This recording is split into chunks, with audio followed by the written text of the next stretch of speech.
Tonight, we're drinking Stella. Stella. And I'm drinking Guinness because I'm not a pussy. Cheers, boys. Cheers.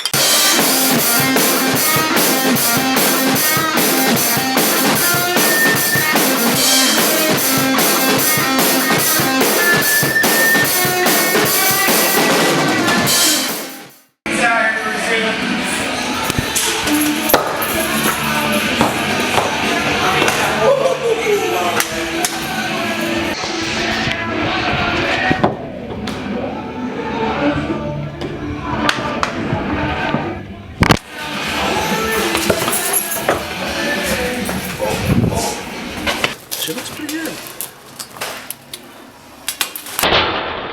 Alright.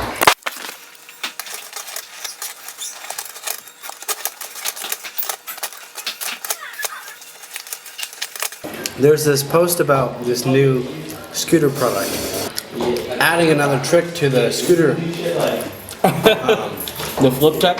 He's basically saying that it's bogus and that they pitched it to Razor and that they didn't take it. It's total. So Razor didn't take it, now Dakota wants it.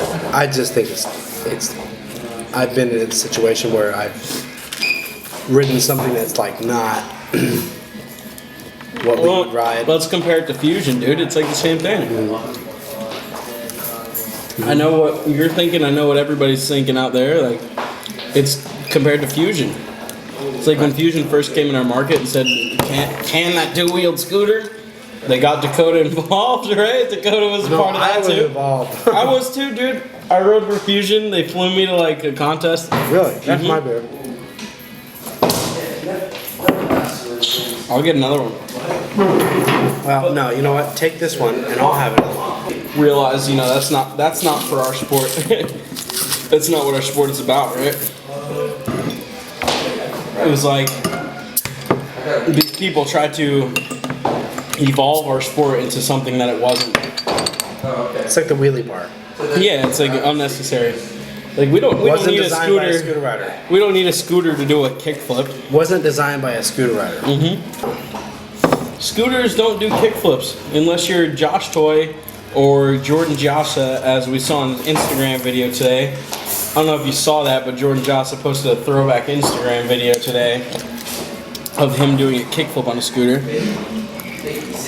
And it was pretty freaking awesome from his video Technical Difficulties, which was however many years old.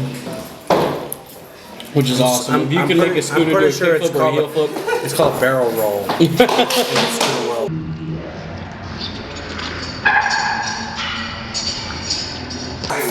Hey, we'll see some real tricks, real down to business.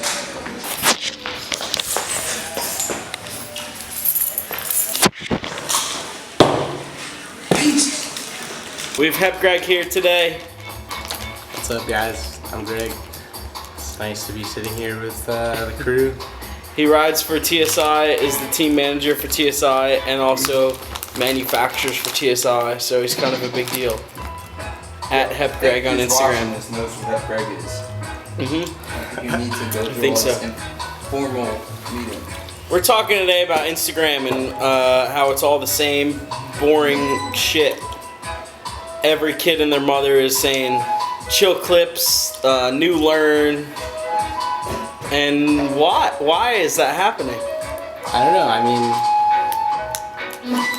I guess the way I see it is like a lot of companies feed off the other companies in scootering, but instead of doing your own thing, being creative about it, right, they just replicate. Right. So a new company sees something that, say, a successful company does, and they just do the exact same thing. Yeah. And I feel like I don't know. It's just like going in a bad direction. It's like going down a bad path. But at the same time, it's up to us, the scooter riders, to bring it in the right direction. Yeah, right? But I mean, we're not like superheroes or anything. We can only do so much.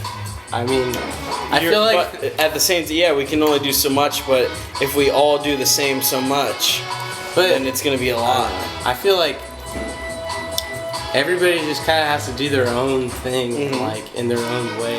Otherwise, like you're gonna be a bunch of people are gonna be trying to change what scootering is the same way that the companies that like whose image I don't agree with went and changed things by copying other like cheaper companies. Yeah.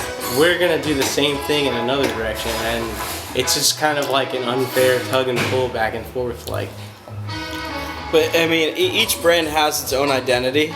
yeah. But at the same time, some brands are trying to steal the identity of another. Like, they're doing exactly the same thing that one brand is doing, just because they've seen that it works. Yeah. But yeah. each brand needs to have its own identity. That's like the thing. It's like it's all about like marketing and like. Of course, there has to be a sense of marketing and like professionalism in the business world of scootering, but like I feel like a lot of companies don't necessarily care about the like purest part of scootering, which is the actual like riding. Which is riding and having fun. And So like they just like treat it as a business. It's Well, they advertise. something to make money.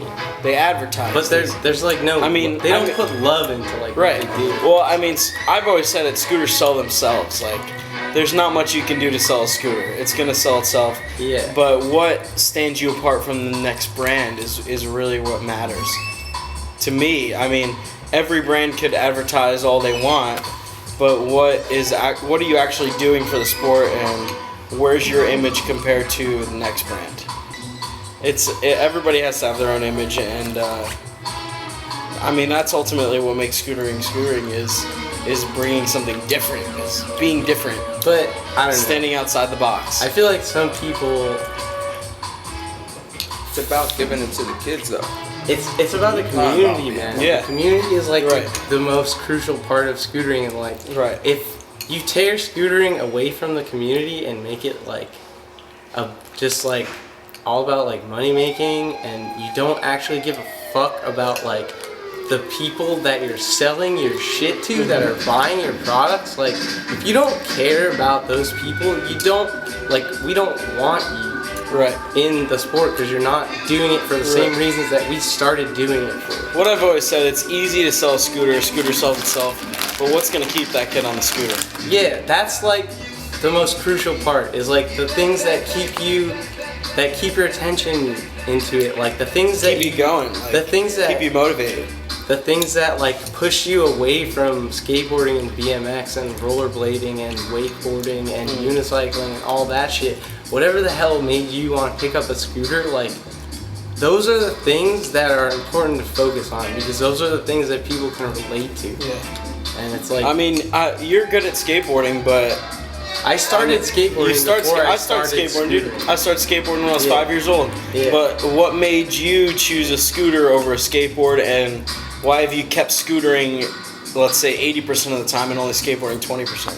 I mean, skateboarding has always been skateboarding. It's a fun thing to do. Skateboarding gave me the alternative mentality to like normal everyday cultures in life, Right. and like from there, like I started getting into like BMX too and like rollerblading for a little while. I just like to do that stuff because like when you play sports as a kid, like there's a point where like you either stop and like you just like figure out who you are, or you just keep going with that shit and get sucked into like suburban life and Yeah.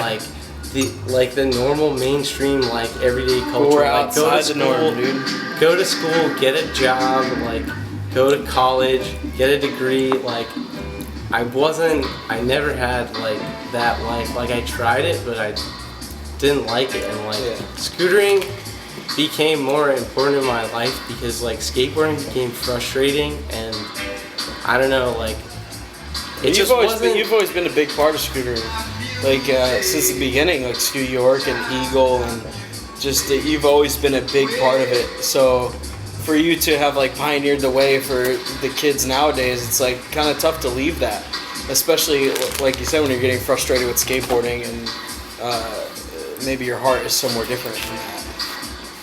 Yeah, I mean, you like, just want a scooter. yeah, like scootering took me in a direction where I found more people that were like-minded with me, and like I connected with them, and they did the same things that I did.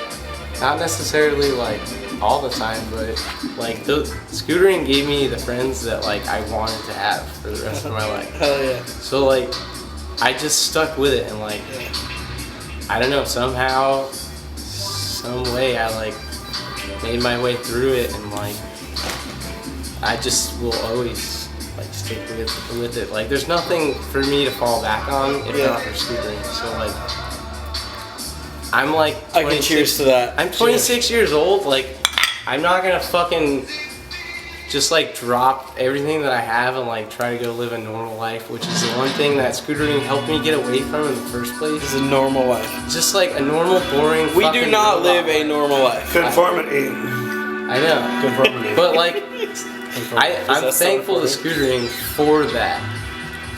Yeah. For having like the life that I've lived. It's like I don't know. I wouldn't want to change it or go back to something else. There's. I mean, imagine if none of us ever picked up a scooter, where the hell would we be, dude?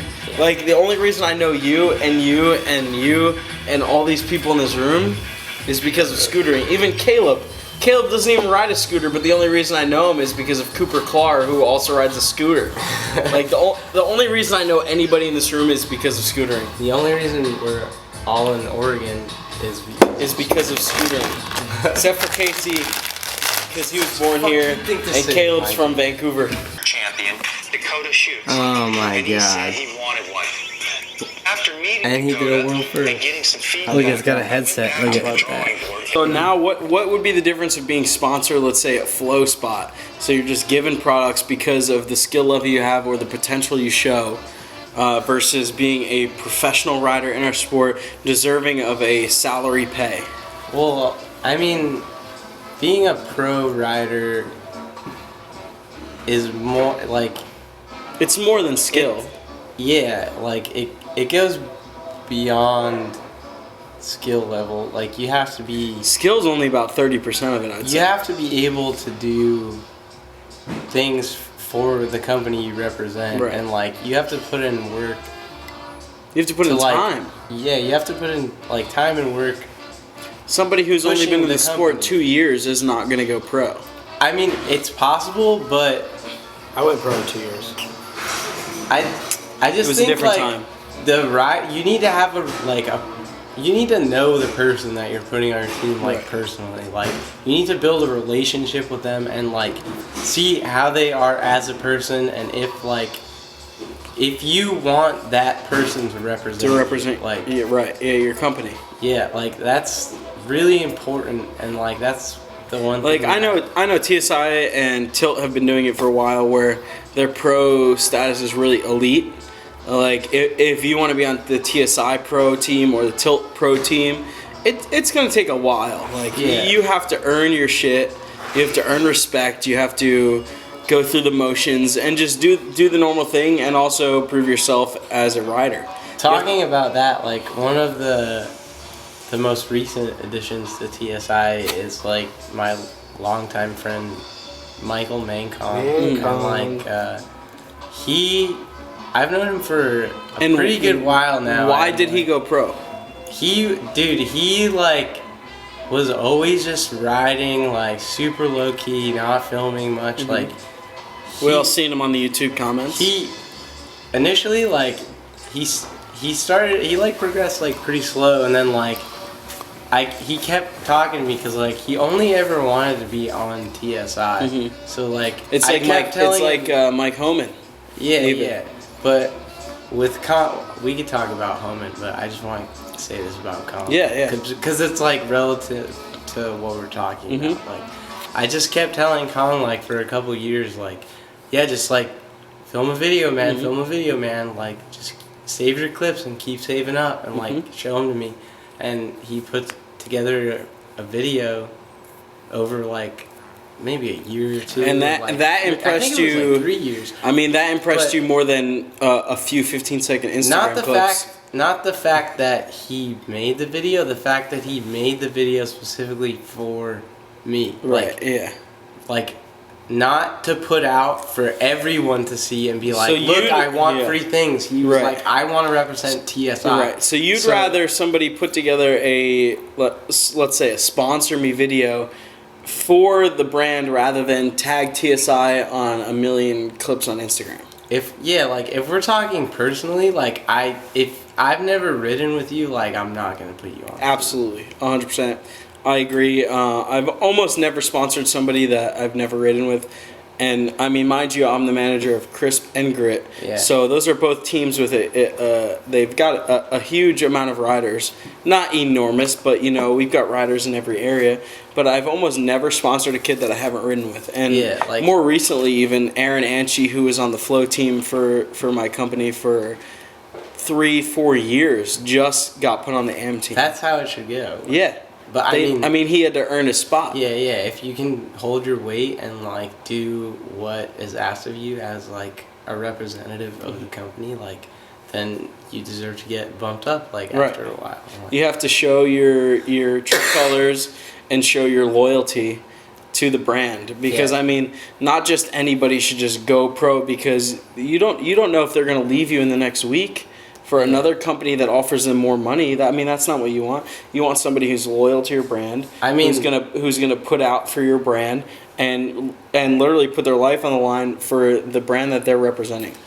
I mean, money is a relatively new thing in scootering. So I mean, us three here have kind of paved the way to make money riding scooters. dude, I've sacrificed so much money to And scootering. I mean, I none of us make a living just riding scooters. None of us. I None of never us. have. I've literally Casey started TSI. He's a founder of TSI who later had to kind of give that up.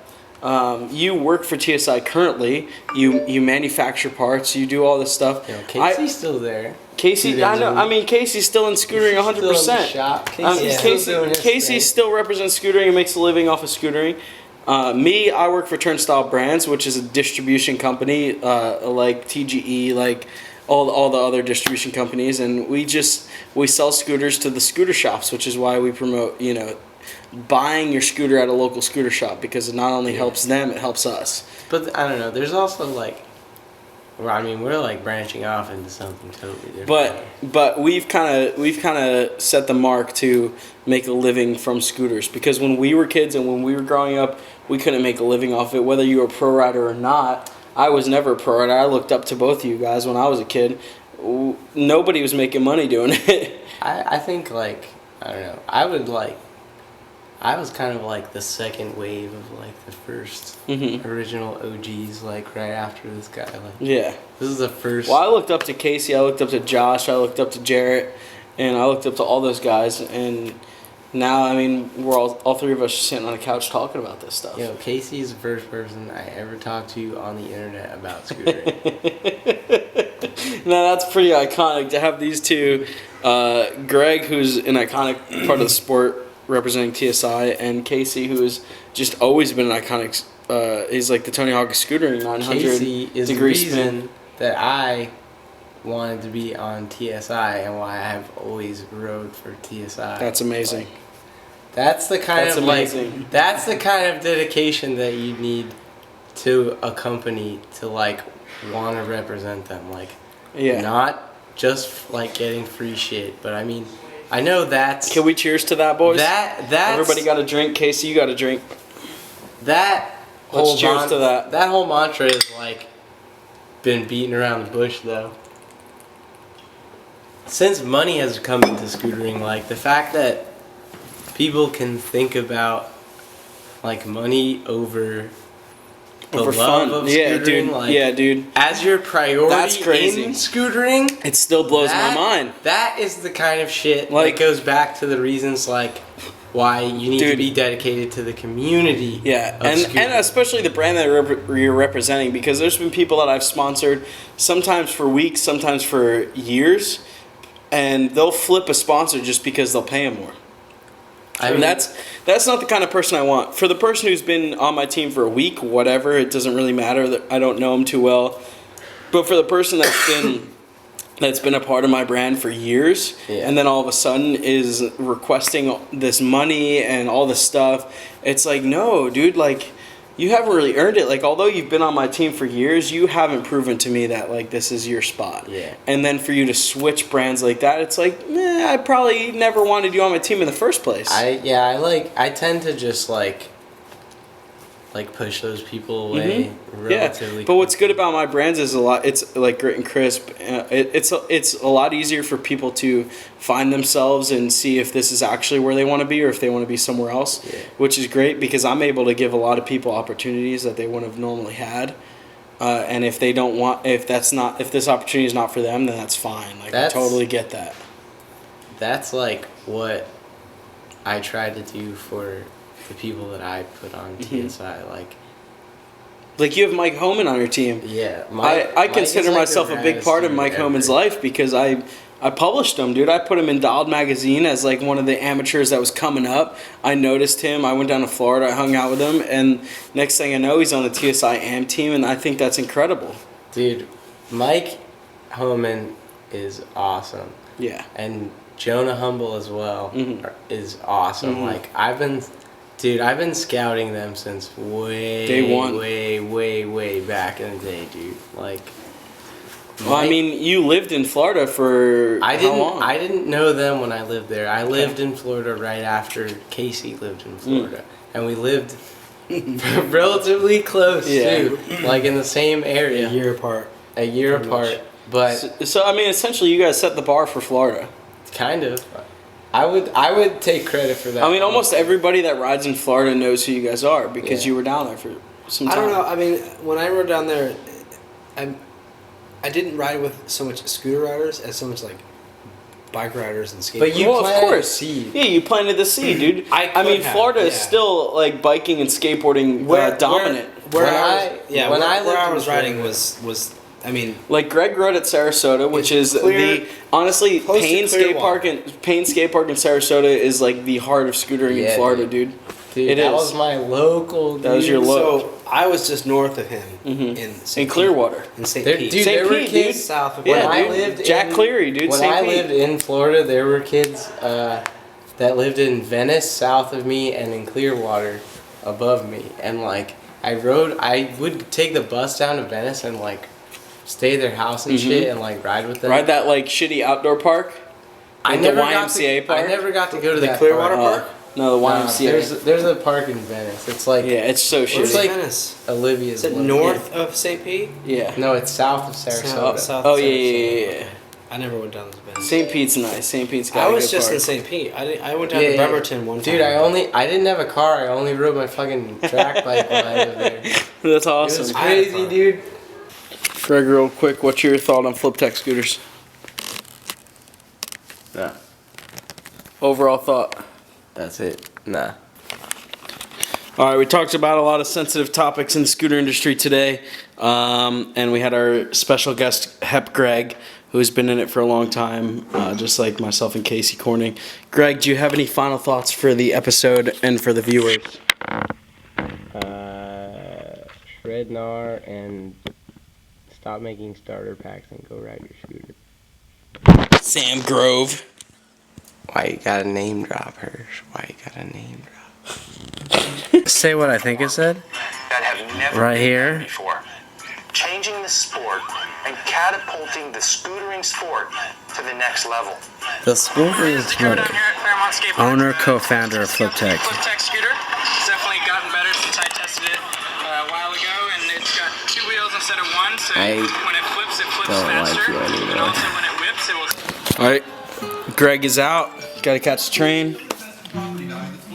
Thanks, Greg, for coming by and sharing your thoughts on the scootering world and industry, and it's much appreciated, and we hope to have you on a future show. Peace. He emerges. I'll see you tomorrow, pal. Alright. Rockin'.